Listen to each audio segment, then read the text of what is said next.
honest. So we don't. Well, yeah. I want to encourage people to put questions in the question and answer section here. I do see, like I was saying, some very interesting comments. A lot of them from IXPs in Europe. And I won't be reading through them. You don't need to hear my voice that much. But there are some interesting takeaways from them, which is they're all talking about increases that they've seen at the IXP level, which is something that we've heard and we've noticed, other than the interesting case that Kyle brought forward in the Ugandan exchange. But we have seen that across the board with a lot of them. A lot of them are talking about how, and I love how Ben gloated about the fact that in Africa we have fiber to home, while in Europe maybe not as ready as Africa is with this, because some of the comments here are talking about challenges at the last mile and at the edge service providers, where Ben just covered that in his video, saying that they didn't really see that much of an issue, at least on his network that he's managing. I do see something about the kind of traffic, whether it's gaming or whether it's news or others, and even bringing down the traffic rates, which again, I think Ben kind of addressed about them not seeing that being too much of an issue on the network that they run, at least, and access to data centers, which I kind of brought up when I was talking to Brett about how that was an issue. But I'd like to bring that as a question to the panelists, maybe in a little bit of a different way, while we're waiting for more comments and questions to come in from the floor, which is there have been clear strategies, whether on a country level or on like an operator level, that have really impacted and shaped things. And nobody came into COVID-19 prepared with this, and everybody was kind of playing around and experimenting. For example, if we were to pick on the access to the data centers, there are some countries that were very firm with their lockdowns, but kind of still allowed people to enter data centers and get some things done, while as others kind of completely locked down and didn't allow this, where others just saw this as business as usual. When it comes to stuff like e-commerce, there are different also strategies. We've heard some countries that said out of fairness, we're going to shut down the e-commerce platforms because the actual shops are closed down. And again, that is a strategy that we've seen, and if Dave can expand on his views there, that will be useful as well. There was also something that tied back to other strategies, like, for example, the bit that I mentioned with Kyle, those that provided unlimited bandwidth and unlimited consumption, at least for a while, early on in the lockdowns, versus those that still would charge you by the bit and consumption. And it's interesting to just look at all these different strategies and how they affected. And I'm asking this basically to all the panelists, if they have thoughts they want to reflect on a little bit more when it comes to what they think was a more successful strategy, or what helped, in their opinion, getting their bits across. Well, I'm here. I don't know if you can see my video. Probably not. I'm having wild technical difficulties today. But one of the things that I noticed in the feedback that we got from across the region and outside of the region, is that where internet service providers and mobile network operators implemented more generous connectivity packages, it had a substantial beneficial impact. And I think that was probably most pronounced in places where people were pushed home onto their mobile connections that are paid by the byte. For two reasons, of course. One is because people were using more while they're at home, but also because of the economic impact of the lockdowns, taking away people's disposable income that they would normally spend on bandwidth and bytes. Anybody else from the panelists with thoughts on this? Strategies that helped or didn't help? Nope. So yes, so also looking at some of the other bits. So there's a question that came in from Esther from Links, saying that in regards to the digital divide Ben just mentioned, are there any plans to address this further and to even the stakes for schools across Africa? Basically maybe reaching out to rural areas and something like that. I don't know, Ben, can you hear us? Can you participate? Hisham, he's following through me on WhatsApp, so he has the question, he's typing the response. So, okay. But if any of the panelists would like to respond, I'll read out. I'll send relay that back. Okay, perfect. Well, I Kyle? mean, while we wait for Ben, I can't say with specifics, which programs and initiatives are going on, but there are a number of initiatives around the African region to extend the reach of broadband connectivity to schools and government facilities and community centers and so on. Well, I can tell you also that for at least in the country that I have family in Africa, which they've actually provided different options of, do you want to go back to school next week, or do you want to be able to continue with your blended or 100% online learning? And while initially a lot of people opted to the face-to-face for social reasons, I am hearing that a lot of people are now falling back to the 100% remote learning option. So that's interesting to see, and see how this is going to play out on the long run as well. Looking at some of the questions, yes, the videos will be made available. So for those asking about that, that is covered. Do not worry about that. One of the other questions, yes, this one is for Brett. How has Microsoft seen cloud adoption before COVID versus now? And there was another question for you while you unmute yourself. I think Silvio was talking about the Microsoft POP in Luanda. Is it up yet? Yeah, so in terms of trends, I mean, cloud adoption has been growing, not just at Microsoft, but across all cloud providers exponentially the last few years, right? And certainly Microsoft, we have a large portfolio of services that fall into the cloud and are also served from the cloud. So we've seen massive growth leading up to 2020 and the COVID pandemic. But I will say, certainly, Office and other work from home scenarios are critical to that. But the most growth we've seen from a network perspective, or even from a peering perspective, is driven by Teams. And so this is obviously a crucial platform for people to stay connected, for schools, like we've talked about, to potentially reopen virtually, and for businesses to operate while people work from home. So that's been a huge driver for us, and that growth has been huge in the last year, and largely because of the pandemic and sort of these work from home scenarios. So certainly, yeah, the growth is massive. Again, it's become very clear that you need a network, a robust, expansive network, to deliver those bits, right? It's not just about building large data center campuses or big cloud deployments, but ensuring that we can actually get that traffic close to our end users in order to optimize the performance and help work with our ISP partners to deliver that traffic. So that's a big part. In the same vein as that, part of that is expanding our network. Another question from Silvio on Luanda. There are a number of new markets that we're working on now, and it fits into exactly what I just mentioned, right? Is we need to be able to deliver traffic in more locations, in more regions than just South Africa or just Lagos or just Nairobi. So there's a number of new edge sites. Again, these aren't. This isn't just a cache. This isn't an off-net platform. This isn't delivering just Windows updates. This is delivering all Microsoft, all of our services. So whether it's Xbox, whether it's Teams, whether it's Office, this enables us to help improve that delivery. So we haven't made the announcement yet, but certainly we hope soon that we'll have more of these edges coming online. They'll be added to PeeringDB. You can see them there. But certainly it's exciting as we gain momentum on this, and certainly COVID's contributed to that. But as we start to launch more of these edge sites and start to see Africa as a continent fill out more in terms of having more network points of presence, more peering locations, and overall better delivery throughout the region. Okay, perfect. Thank you for that. Mitch, I think you have Ben's reply, right, to the question?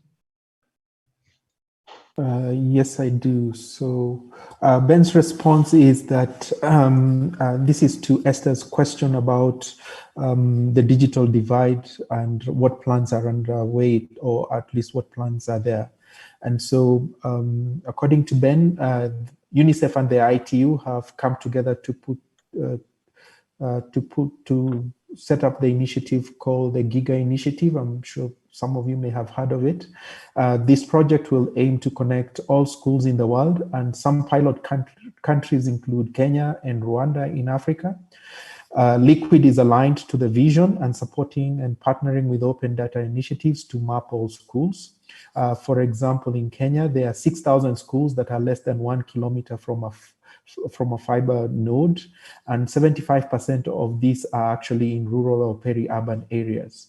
So they feel at Liquid that the investment to connect school is an important block to bringing affordable connectivity and broadband to all. And so they're very much in support of that. Okay, thank you so much for this, Mitch. And I would also like to, I see there's another question coming in, but I would also like to encourage questions coming in French. Again, we have the translation, please put them in there. Again, Glenn is here to help with the translation if anything is needed. So please feel free to do so and utilize the option that we have here. I just want to read a comment before throwing to Dave again the question about the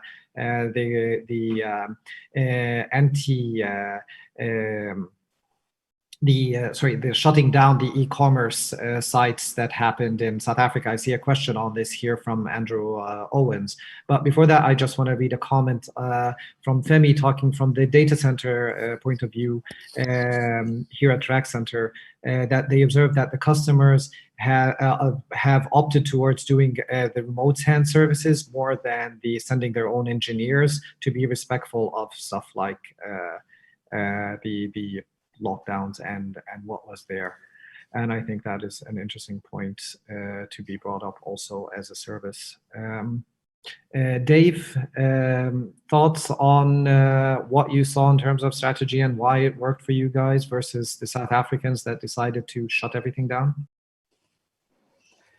So back in Nigeria, we had this challenge of the regulatory body, the government not having conversations with the major players for e-commerce. What that did was they restricted movement, and this movement also affected our logistic delivery service, right? So what we tried to do was to quickly get permits to enable movement of delivery assets. Then we also saw that at some point we were going to be running out of inventory, like I said, because people could not access their shops for inventory. But at the end of the day, we were able to overcome that challenge because we had a lot of inventory in the warehouse that we fell back to, right? So because of that, we didn't have that option. We didn't even think about the option of shutting off the site in Nigeria. We still had to run, and we were able to do deliveries. The only thing that we also had as a challenge was that at some point there was interstate restriction, movement of people interstate. So what we just tried to do was to see how we could isolate some of those states that we couldn't reach, communicated customers that there was going to be some form of delay in terms of delivery. So we tried to manage it, and eventually, once we got out of the woods, it was about for about a month. So once we got out of the woods, we were able to just do a normal delivery service. Yeah. Thank you for that. And there's a question for you also, Dave, in the chat that says, did you have a peering strategy prior to COVID-19, and how did that affect your delivery of services during the pandemic? Did we have a payment service? Is that what you said? No, your peering strategy. Did you have a peering strategy put in place to deliver your services online? Okay. I think what we tried to do was we as much as possible, try to create processes that allowed for us to survive at the point of the pandemic. So we had interactions with logistics partners. We also had interactions with our sellers, and we tried to gear them up for what we expected was going to be the case for COVID. And the truth is that we, as much as possible, got their support, even though nobody saw the pandemic coming. Yeah, but did you, like with the service providers, did you have peering agreements with them? Did you buy services, the bandwidth off of them? Did you have to increase something like that to scale for the demand? So for the on the part of service providers, what we didn't really need to scale. What we even did was that in some cases where we're not using resources, we turned down some part of the system. But when it came to consumer-facing infrastructure, we had that flexibility of scaling up. It was something that we naturally will have on the platform that allows us to scale when there's an increase in traffic. So we didn't quite have any challenge in terms of meeting up with traffic expectation or containing traffic. And this is a follow-up from me, because I'm curious to know, were there, and this isn't just for you, this is also for the others, DDoS attacking and trying to bring down services? Was there any of that during the pandemic? Did you witness any of these? No. No, Did not for they go us. down, or was it just not there from the beginning? We didn't have it for e-commerce. Okay, fair enough. Anybody else try to do anything funny? Kyle, Brett, Ben? Did you guys hear of anything like that? Or did people just behave because of the situation? I'd be curious to know what people think, and if they saw, even from the panelists, if they can, the participants, if they can put their thoughts there. Mitch, you have another answer from Ben, right? Yes, so there are two questions for Ben. So the first one came via email, and so the question was that it's clear that global internet usage has intensified since the start of the year. Is there any data to indicate the magnitude of the increase in Africa, especially East Africa? For example, the percentage increase in traffic on networks, new subscriber growth, etc. So this came from Raquel from UNECA in Kigali. And so the response from Ben is that the growth of internet traffic month by month has continued at normal pace for countries that have been connected to fiber for a while. So that 5% month on month, so that's a 5% month on month. Countries that are newly connected to the internet, such as South Sudan, grow at a much faster rate, 10% month on month or more. Liquid has recently connected South Sudan, and we see the same pattern as in other countries that we have connected for the first time. We see the services that have local caches or edges, such as Netflix, YouTube, Microsoft Teams, are growing at above 5% average since COVID-19. And then the second question, I think it's same from Raquel, which was about the metrics on the traffic. And Ben had a second response to that, which says that mobile broadband is a stopgap to universal connectivity. We call it mobile fast, which is great, but can't deliver digital transformation of business and home without broadband to the home. Our demand in all of East Africa has been huge, so much that we have struggled to deliver connectivity on time. It's hard to give numbers on the uptake, therefore, but it changes the case for investment for in fast home broadband connectivity. Okay, perfect. Thank you, and Raquel already thanks you and Ben for answering the questions. I'm getting a few private messages on questions as well. I don't know if they came through the translation or not, but one of them talks to, did Africa, from Tom Hodgson, that asked, did African governments / regulators change their approach or increase scrutiny of the networks to ensure stability during the outbreak? I think maybe Kyle can speak to that a bit. Hey, I just rejoined, hoping this is still working. Sorry. My knowledge of that arena is a bit limited to my own context, so I'll speak to Uganda. And Uganda's regulator and government were as affected by COVID and the lockdown as everyone else, and so not much has happened since the lockdown began. Everybody went home. Work from home was difficult. It kind of threw everything into disarray. And so it's not like operations completely stopped, but there wasn't a massive catastrophe in terms of the country's ability to deliver internet. So, what they were focused on was not that. But do you know of good examples of governments that relax stuff? Like, for example, I also work not out of Africa, but like in the Middle East here out of Dubai, and they've relaxed some stuff on like voice over IP and video conferencing and stuff. And in that context, I remember last year there was a lot of talk about Uganda trying to regulate that and actually charge for that. So have you heard of good examples that? Right. So, I mean, I would say that the fact that Uganda's internet and other countries around the region were able to adapt to this is an example of sort of good policy and regulation generally. We do, of course, in Uganda have that OTT tax. And initially when the lockdown began and people were sent home onto their mobile connections, there was a lot of outcry again about it because, of the COVID lockdown and everything. But the government did not budge on that. In terms of specific good examples of other things that governments have done, I couldn't answer that. I don't have enough of a broad context on the regulatory issues right now. No, fair enough. Anybody else want to take a stab at that? No.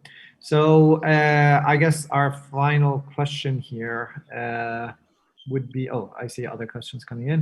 Okay, let me see this one. Given the negative impact of COVID-19 on economies in Africa, increased unemployment, and etc., did the internet service providers experience a change in demand for bandwidth and revenue? And did any of the national governments provide any incentives? Does anybody know of anything like that? Actually, we actually had a lot of that kind of interaction going on in Uganda. The lockdown hit the fixed ISPs particularly hard because they rely on enterprise connectivity. Some of the larger wholesalers got hit as well because large networks like the Research and Education Network had to dramatically dial back how much bandwidth they consumed. And this put a lot of networks in Uganda under a lot of financial pressure. And around the same time as this was happening, the government was renegotiating the licensing framework in Uganda. And the pricing that they were proposing for the new regulatory framework was rather high. And given that, given the impact of COVID, the government in Uganda was actually quite receptive to the financial strain that the internet service providers were under, and did ultimately arrive at an amicable conclusion with the internet service providers regarding the new pricing framework for the licenses. So that was a good example of the industry and the regulator working together, particularly around the COVID lockdown and impact. Yeah, and we've seen that in other countries as well. That's a good example. But sticking with you, Kyle, because this is, I think, a question that you can answer as well. Joel asks here, says, what about the rural areas? They're experiencing increased latencies and frequent breakdowns that could be attributed to raise of traffic or cyber issues and stuff. And he's specifically saying this is common in North Tanzania, Uganda, and parts of Kenya, not in the capitals, but in the rural areas. Do you know of anything there? Can you expand on this a bit? The question, I don't think I fully understand the question. I mean, in the rural areas, of course, there's higher latency because the traffic tends to get routed through the capitals, at least in our region, like Dar es Salaam, Kampala, Nairobi, whatever. But I'm not aware of any issues related to, like cyber threats or anything like that might be causing a problem. Well, I guess maybe the question could go to how are we ensuring that those in the rural areas get that have e-commerce needs, e-education needs, working from home needs can actually get a service that is similar to what they're getting at the capital? Well, that's of course an ongoing struggle, and it's something that not only the government and the community, but also the internet service providers have been trying to address for ages. And there's still a lot of room for improvement, but it's, at least in the Ugandan context, our coverage in terms of mobile, for example, is quite good. We have a pretty good fiber backbone, multiple fiber backbones going around the country that provide connectivity services to the secondary and tertiary cities and beyond into the village. We have online delivery services like Jumia that deliver services in some of those secondary and even tertiary towns as well. And so I think there is some capability to adapt to the situation, but I think the bigger constraint is really the industry's ability to implement work from home in Uganda, rather than the connectivity being the primary problem. And as a result, the economics of working from home become an issue, because people stop receiving salaries sometimes because the companies have to lay them off, and therefore, so it's a broader problem than just the connectivity. And in fact, looking at the connectivity, that's probably not the biggest area of concern. But yeah. There are other countries and other regions and other areas that might have a different perspective. Yeah, no, fair enough. And basically, he just expanded, saying he's talking about disruption of services. But yeah, I think you already kind of touched on that. So I guess final question to all the panelists here is also a question that I got privately, saying, do you feel traffic levels will reduce as COVID numbers and countries open up, as the COVID numbers go down and the companies open more? Do you feel that the new online world will continue and grow, or will it diminish as we end up going back to our old way of living, assuming that we do? Yeah, I can say a few words to that. I mean, I mentioned before, forecasting the internet and forecasting traffic on the internet is incredibly difficult, especially to do so looking years and years out. So it is a challenge to say yes or no or one way or another to that. But I do think the digital transformation that we're kind of seeing here, and especially COVID, sort of lighting a fire under that and forcing it to happen much more quickly than it was. I don't think that's going anywhere. I don't think we're seeing anything revert back to that, to pre-COVID times. So from that standpoint, we should expect more services operating on different clouds, more remote services, video conferencing, things like that. I don't expect that to change. In terms of just looking at traffic volumes, ideally, right, we're trying to get past this pandemic. We're trying to come up with a vaccination. Ideally, at some point, kids can go back to schools, people can go back to work, and you will have less demand for things like Teams or Zoom or any other video conferencing. So you should expect at least some decrease in traffic once that happens. But again, I think the overall shift, the overall digital transformation is happening. And so to say that things will just revert back to quote unquote normal is probably not realistic. And I do expect a lot of that traffic on our network to be there for the foreseeable future. So. And Dave, do you see people walking away from the e-commerce platforms anytime soon? I don't think so.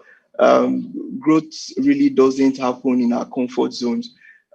It's something that's happened, and I do not see people going back to their old way of life. We've seen that behavior is changing. And what we expect is that we continue to layer on what we already have now. That's the expectation, mostly because we've seen that a lot of businesses are opening up, and we've not really seen that deep in terms of the sessions that we normally would get. So the expectation is that we'll continue to build on the numbers that we already see. Yeah. Okay. Yeah, fair enough. And before I ask Kyle on his thoughts as well, there's a comment that came in from Rwanda saying the lack of Wi-Fi enabled devices in Africa is the greatest factor that negatively impacts ISPs and companies from being and has also affected most of the people working from home and learning from home. Are there any plans to try to do something about this? And I do think there's something that maybe ISOC can say about the community networks that they do in Africa to address this bit as well. But before maybe I ask Mitch to address that. Kyle, thoughts on things going back to normal or things continuing to grow? Yeah, my thoughts are generally in line with Brett's. I think the societies are generally going to start reshaping themselves around this reality as it continues to go on for a little while, and then reverting back to the old way of doing things is just not likely. And though I think that there will be some like reduced pressure caused by people going back to work in school, I don't think that's going to be enough pressure to actually reverse the up and to the right trend. So I think these new realities in the traffic growth are probably going to be stable and will continue into the future. But again, it's difficult to forecast, like Brett said. So, it's speculation. Yep, makes sense. And Mitch, to the community networks bit, and if you have any comments from Ben on the point that we're discussing here. I completely lost track as I was trying to get the answers from Ben. What was the question on community networks? Basically, the question about how in Rwanda there's lack of Wi-Fi enabled devices and stuff. And I was saying maybe there's something to be said about community networks and what ISOC is doing in that terms. Well, yes, so that's an important question, that the access devices are going to be a critical component of that investment that needs to be done, but it also needs to be thought from a sustainable point of view, that there are two components behind that. There is the digital literacy, which comes first, and then the equipment. And so those needs to be handled at that level of the end user. And so in as much as we provide, and the third one is relevant content for those users to be able to use. So as we focus the conversations around extending connectivity to those in rural and underserved areas, that discussion around how that can be facilitated from an investment point of view, capacity building point of view, and the services, the key stakeholders will really need to play a role. And there's a lot of conversations happening in that space to address those issues.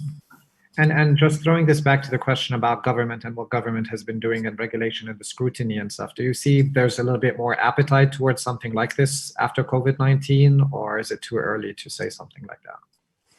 It's actually becoming more interesting. I will say this, given the fact that we did try to have conversations in the past years with policymakers around access or alternative and complementary access for rural and underserved areas. And the conversation has actually gotten more traction during this year than in the past. And we think that COVID has had a positive effect on this. And we hope that in the years going ahead, coming ahead, and what we are seeing from the communities is that there will be less lip service and more action, if I could summarize it that way.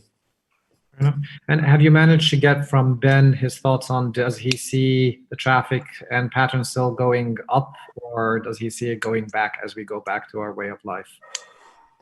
So, so he has one response. I'm trying to open up the second one.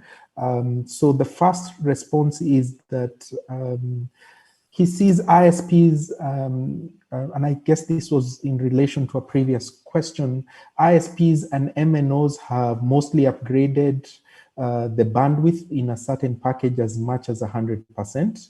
And this is at no extra cost to the customer. What we have seen is some customers choosing or suspending, some customers closing or suspending businesses and wanting a holiday or canceling altogether. And no governments have helped at all. And we have seen new duties and taxes coming. And I think he's talking about Kenya, where there are new taxes that have been brought in. So that has not been positive. Now there's an audio file which I think I can play. Just a second.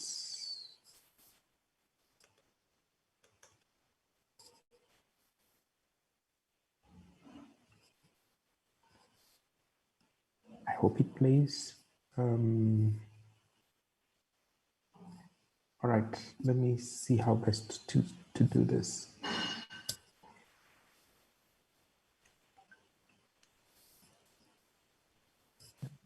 So let's see if it plays. Oops, no, I missed a step.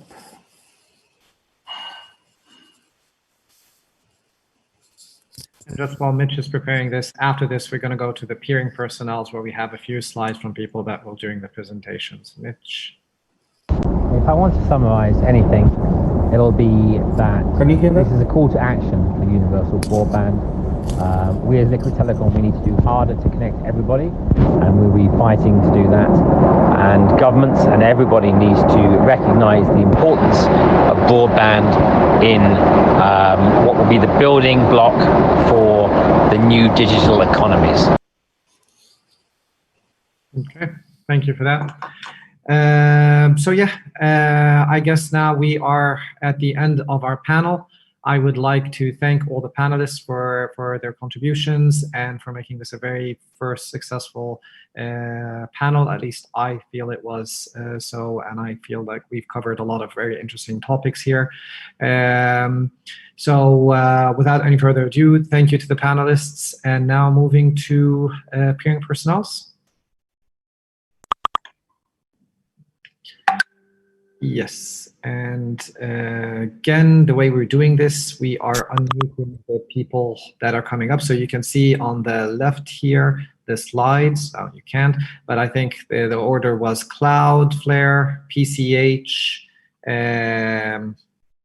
who was the third one? Yeah, PCH, yes, the Internet Exchange Point in Nigeria, and then Facebook, right? So just get yourselves ready to do this, and we are off. Hey everyone, can you hear me? I'm Peter from Cloudflare. I just recently joined Cloudflare, and I'll be working with interconnection and partnerships in Africa, Europe, and the Middle East. So really looking forward to working with all of you and building a better internet in Africa. For those of you who don't know who we are, Cloudflare wants to build a better internet, and we want to help our customers improve performance, resilience, and security of their internet assets by utilizing our global network. We have an open peering policy, so if you want to peer with us, please reach out to peering@cloudflare.com, or if possible, I don't know, you could probably DM me in the Zoom meeting, if possible. Thank you. Yep, next one up, PCH. I don't see a PCH person in the room unless they're using a different name. Okay, if they are, can they make themselves known through the chat and we move to the next one? So Nigerian Exchange Point. Jacob can go.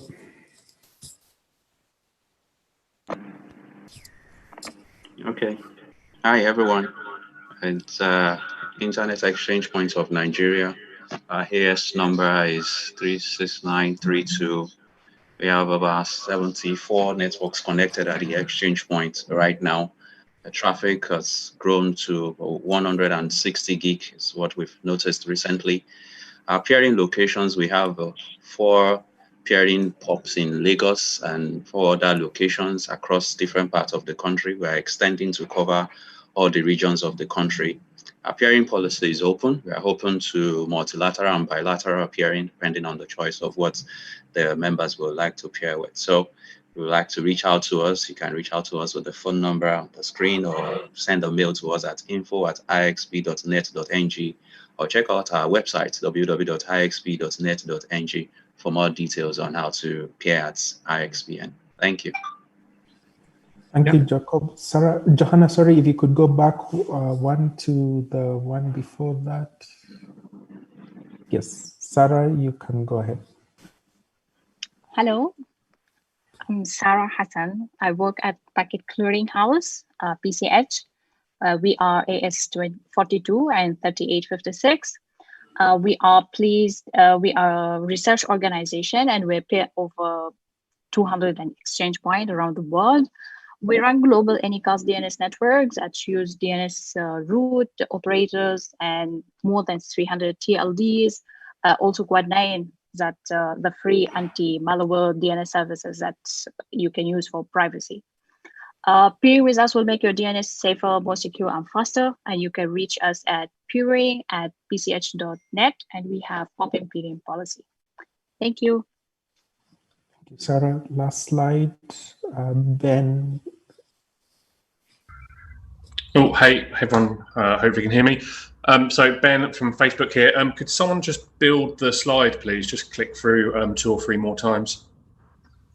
So we've got 2 ASs we're using in Africa, 32934, which is a full Facebook POP where you can deliver the full product family, and 63293, which is IX connected caches, which can deliver static content, so pictures and videos. One interesting development in this half, we should be opening and pushing our Cape Town POP into production, hopefully towards the end of the year. Our full details are in PeeringDB, and email us at peering@fb.com if you want to peer. Thanks. Perfect. And last but not least, a very well-deserved shout out to the sponsors once again, Flex Optics, Fergus, Renee, everybody else, Nat Africa, Andrew, Michelle, Carla, thank you again, thank you for that. And yes, our next peering, our next virtual peering series will be on the 6th of October. It would be Beyond Peering at the same time. And you can register at this link over here. And I think the last slide is thanks to you all. Thank you to the panelists. Thank you all for attending. Thank you so much, Joanna, for your efforts on the video there. We couldn't have done it without you. And yeah, by this, we conclude the session. Thank you very much. Thank you all. All right. Thanks, everyone. Thanks, Hisham. Oh, this was impressive. Thank you, guys.